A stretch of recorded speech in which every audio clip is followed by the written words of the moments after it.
Hey, hello, and welcome to the first episode of 2021 here at the Mobile Vending Machine. And it's the show where app publishers meet with their service providers and we spark straight conversation. Always on the mark, never a death match, always entertaining. At least we do try to make it that way. I'm your co-host, Peggy Salz, mobile analyst, tech consultant, founder of Mobile Groove, my content marketing and app marketing consultancy. And I'm Oliver Kern. I'm founder of mobile game consultancy Target Gamers, and we're your co-hosts on today's show. So let me introduce our guest. So in the service provider corner, wherever he is here in the screen, we have Erik Bryant, co-founder and CRO from Opera Event.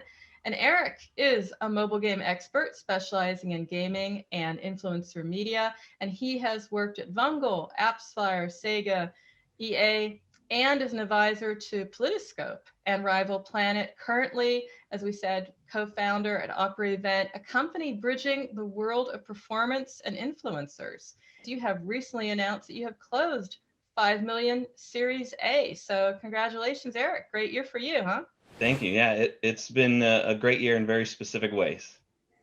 And in the publisher corner, we have Tyler Black. He is creative marketing manager at Hyper Hippo. For those that don't know Hyper Hippo, they are the guys that actually started the hype of idle games with Adventure Capitalist. Do you remember that title? It was originally published by Kong. It's still live and kicking. And he is helping the marketing team and supporting the Adventure brand for several years now. So he is the guy that actually comes up with the creatives. And as we'll know, that can make the difference when it comes to advertising. So I hear, Tyler, that in your personal time, you are a social dancer. I'm looking forward to seeing that at one of the future, hopefully in 2021, future game events where I'm going to see you at one of the after parties. Is that right? Yeah, you bet. I'm hoping to kick off a whole new thing with these conventions. That would be fun. Okay, so Erik, we've started with a little background about each of you. I'm going to start with you. I think, there is a little more to discuss. You mentioned that you're kind of bridging influencers and performance. And, when I hear influencers, I always think of the guys that basically want big checks for kind of holding a product into the screen and taking a few pictures and putting them on Instagram. But you have found a different way. Can you unpack this maybe? Sure. Yeah. When people are talking about influencers in this space, it's typically around getting users, right? Pushing influencers to get more installs and get more users of the product. But in this new product that we're doing, which we call IGC, influencer generated content, we're just getting their content offline and utilizing that in a video ad or even on the social channels of the advertiser. So we're not asking the influencers to actually post these. They're not trying to get users. So it's much easier to work with them to just get their content. So their personal channel basically stays ad-free to a degree. Is that right? Yeah, so they don't really have to what they sometimes call sell out.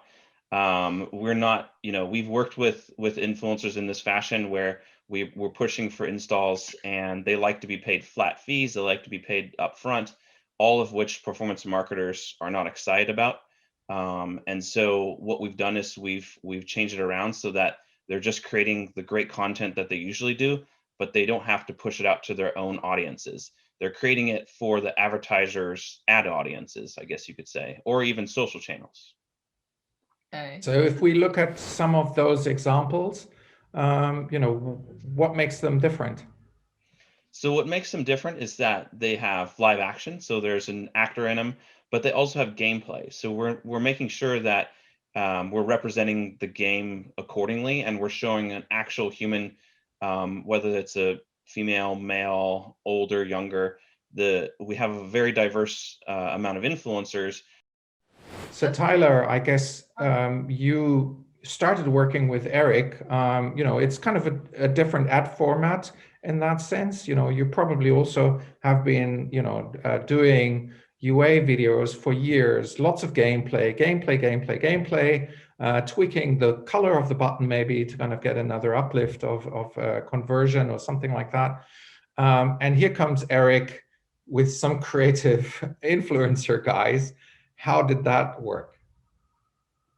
I mean, the goal that we were really going for was to find players on their own platforms and provide them content relevant to the platform they're on. You know, we tested traditional UA style videos on places like TikTok and Snapchat, and we just don't see the performance that we really need out of them. So, you know, along comes Erik and team, and you know, kind of if we let the experts be the experts for where they work, right? He provides a lot of much more insightful and on point content that we can utilize, and it's shown in the performance. Our click-through rate, we've seen a 40% increase overall, and conversion, we're seeing upwards of like 85% increase from what it was before with our traditional ads. So it's a really significant impact from working with these specialized ads and these influencers. Yeah, Erik, so interesting.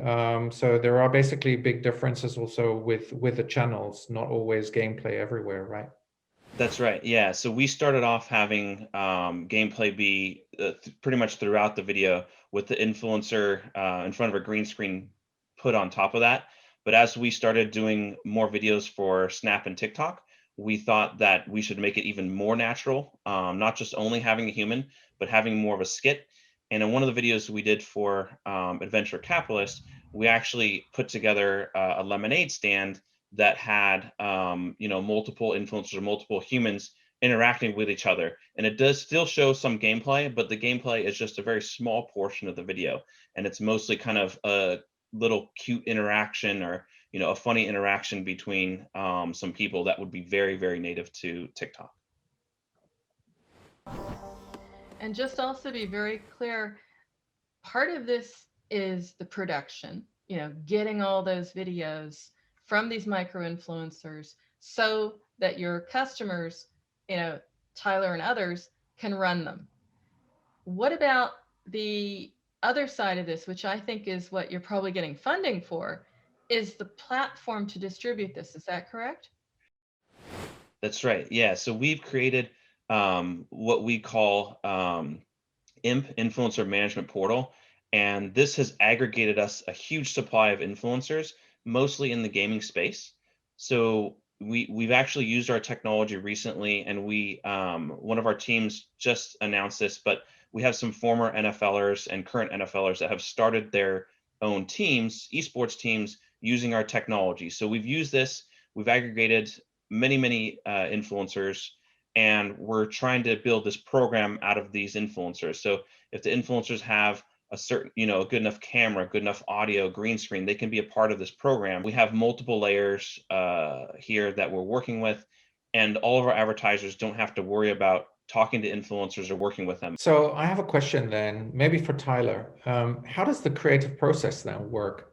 Because, you know, having seen some of these videos, I mean, those are kind of creative minds, right? So how do you work with them? The process actually works really smoothly.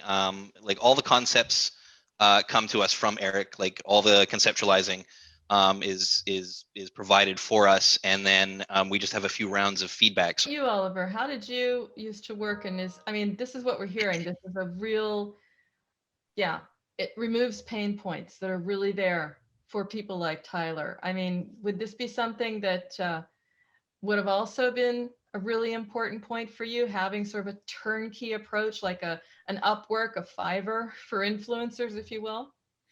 I think what is interesting is kind of the depth of variety. I think that's really the cool thing, because, you know, you work with an agency, there is a creative director on there, let's say, or in-house, it doesn't matter. You kind of fall into the trap, and I often see that, like, after a few months, after a year maybe, people kind of run dry out of ideas and all these kind of things. And to kind of be able to tap into a crowd almost of creative minds that kind of try also their ideas, have different formats, etc. to kind of be able to tap into that through Erik's tool is pretty cool. I really like that, and I do agree. Like, especially if you look at TikTok and Snapchat, those are channels where, you know, the old school, I would almost call it, like gameplay, call to action, it just doesn't work. That generation of people on those channels doesn't want to see that. They will flick through that content in a swipe. So, you know, you don't get then any attention. So then I think, you know, something maybe funny or action, these kind of things, I think that makes all the difference there. Yeah, I totally get it. Yeah. So what I've heard so far is that it's you, Erik, who have the good ideas and the creativity.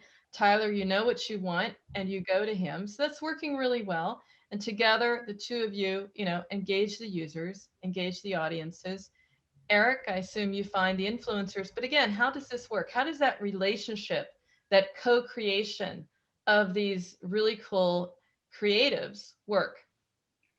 Yeah, so we have, you know, over 40 clients now, so we've learned a lot of kind of what works for different style games or different style apps. You know, what age groups of influencers we need to work with. So we've kind of taken a lot of these learnings and a lot of the data back from advertisers, and also you know, working with influencers can be very tricky. But we have a set amount of influencers that are in this particular program that we work with that we know are going to be able to deliver good videos. And, you know, we take these learnings and we come up with the different concepts. And one of the newest ones we did is kind of like a Wayne's World take, where these two like really cool guys are kind of talking about, you know, the game.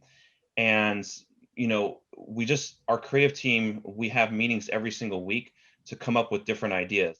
What about you, Tyler, in this relationship? You know, let's say, for example, he comes up with a great idea and you disagree or you want something different. How do you handle that in this type of a close relationship? Because you guys have to work very closely together to nail it in terms of just not the creative, but what you want as results. This is performance creatives. Yeah, I mean, it comes back to kind of what I mentioned before about like letting the experts be experts. Because you know what I think would work in a traditional UA video is not necessarily what we're seeing coming from the influencers and that kind of thing. And there comes a point where I just balance out what I feel is a best practice, you know, highlighting certain parts of the game and that kind of thing, and just leaning in and trusting Erik and team to do what they do and just test it, right? Like we're pretty much open to testing anything because it doesn't cost a great deal and we get a lot of learnings from it. So this show is also always about like teasing out a little bit, like, okay, where are some of the pain points? So I will ask you, Tyler, what do you think? Like, this is something that I wish would be easier, smoother, better when working with Erik and his team. Honestly, sadly I don't have a ton to complain about. Like I say, it's been a really good process working with Erik. You know, it's a bit time consuming at the beginning, collecting all the assets for them to utilize and that kind of thing. But that's just a kind of a necessary evil of it all to make sure they have the tools that they need. As we get more and more concepts coming out, this is kind of where my job will kick back in that I've been doing with our traditional UA to maybe feed some ideas or say, hey, this performed really well. Can we try something like this? And well, then we'll figure out how, you know, Erik and team respond to that kind of meddling. But everything up to this point, like I say, has been pretty painless. Plus for you, Erik, you got a high 5 here. The other way around. Let's hear if there's something that could change. Yeah. Tyler, or maybe you just want to learn those dance steps, right? Yeah, it's, you know, there's not much to say. Tyler's been one of the easiest people to work with, and especially the Hyper Hippo team just in general. Just to kind of play off what he said, and I'll give a little anecdote here, but, you know, we do like to get kind of pillars and some information from the clients on what works best for their other ads. But sometimes we don't have all the right concept. You know, we do need to work very closely with them to say, hey, give us some more ideas. If you're not, you know, really happy with ours, or if ours aren't really good, then just, give us some more ideas. So we do like to get some ideas. But I will say that, Hyper Hippo has been super easy and super great to work with. Yeah, but Erik, maybe you're also a bit lucky here because I know that not every game studio has like really a strong creative person that understands also kind of marketing and performance, etc. Very often you probably see teams that come to you, they're performance marketers that mainly look at spreadsheets, so Right. to say. And then obviously it's a very different story, isn't it? I've worked with both of those people, the creative people and the UA people. And a lot of the UA people are extremely smart, and they're, like finance backgrounds, they're working in numbers. I'm more of a numbers guy, so I relate to them, even more. And that's why I lean heavily on my creative team, and I have a head of creative that, helps come up with these ideas. So yeah, it is, if a client doesn't have, or an advertiser doesn't have, a marketing, or I shouldn't say marketing, but a creative person, that UA person is working a lot on their creative, and they're just all about what works. And so, we're trying to come up with enough good ideas for them so that we can find something that works. And that's the thing too, is we don't want to just give you one video. We want to give you 5 videos, 10 videos, learn from that and iterate on.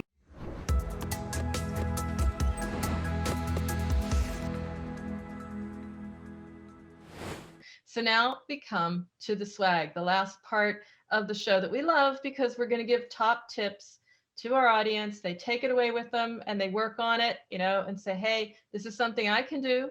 So what would you like to offer, something that maybe around figuring out what makes for a fun influencer or a campaign that creates fun. So that's the idea. And I guess I will start with you, Erik, because you're the person I brought on, and I'll finish with you. Yeah, I think as I mentioned before, working with influencers can be very tricky. And if you want it to be very creative and very natural, it's best to not be very scripted. So have an idea in mind that the influencer can perform, and then kind of give them the, creativeness, or let them be creative on their own. So I'm going to ask you, Tyler. So for all the game developers out there, is this the right thing to do, or immediately, or first thing, or first Facebook, then these kind of things? What are your tips here? I mean, a lot of our testing is done on Facebook, so that's generally where we start with a lot of concepts and that kind of thing. But I mean, really, you just want to, like Erik had mentioned, make content relevant for the platform. So influencers on TikTok makes sense. It really fits. Whereas traditional UA works better on Facebook. Trust your experts, right? Let the creative people be creative, and focus on what is going to perform best in terms of highlighting your game, and then just test everything. Like it's the best way to go. So we have a lot of great top tips here, some swag, but Oliver, I have to ask you as well, because this is part of pretty much your daily job, I can imagine, advising your clients and just doing your business as you do. So over at Target Gamers, so what would your last top tip be?